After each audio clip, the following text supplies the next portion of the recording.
One of the things that we hear most frequently when people come to us at the beginning of a case is, what is the process going to be?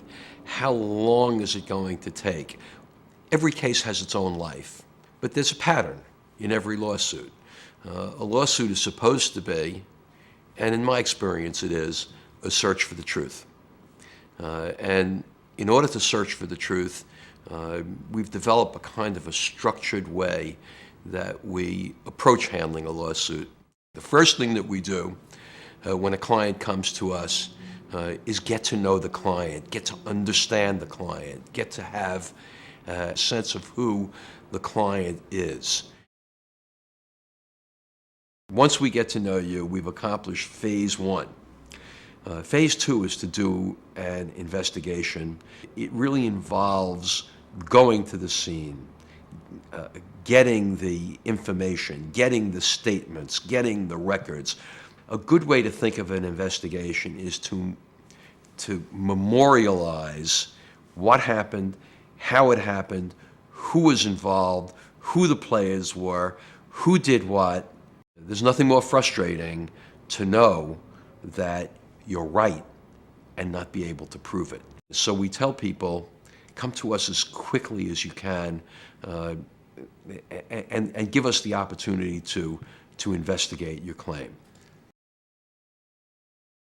The next phase of what we do is to take all of that investigatory material that we've gathered and analyze it. And that involves a team effort. Client, lawyer, experts. Sometimes the experts are doctors, sometimes they're engineers, sometimes they're accident reconstruction professionals. It's the joint effort of all three branches that puts the case together. Once we've done that, we're ready to commence the lawsuit and start on what we call the discovery stage. The discovery phase is in two pieces.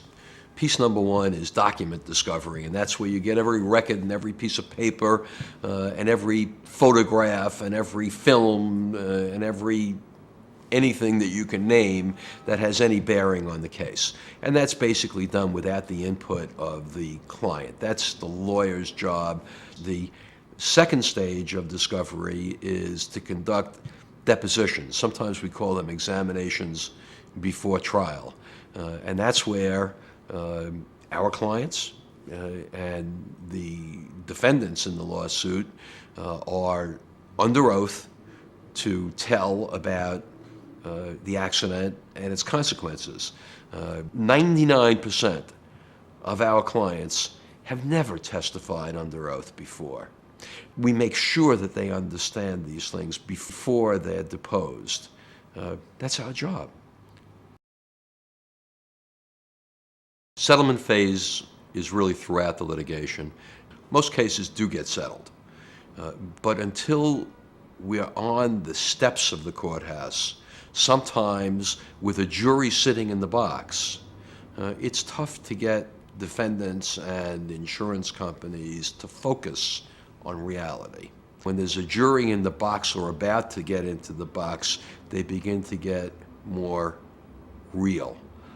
And that's when the best settlements are often reached. Now, a fair settlement is a fair settlement, whether it's made at the beginning of the lawsuit or the end of the lawsuit.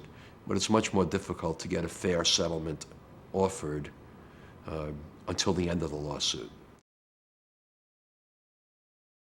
There are some cases that can't be settled. There are some cases that are close calls and have to be tried. We have tried thousands, not hundreds, thousands of cases over the years that we've been in practice, and that's since the late 1960s. There are no guarantees in trial. The only guarantee that we can give our clients is that they're going to get the very best representation that anybody can get, and that they're going to get their day in court.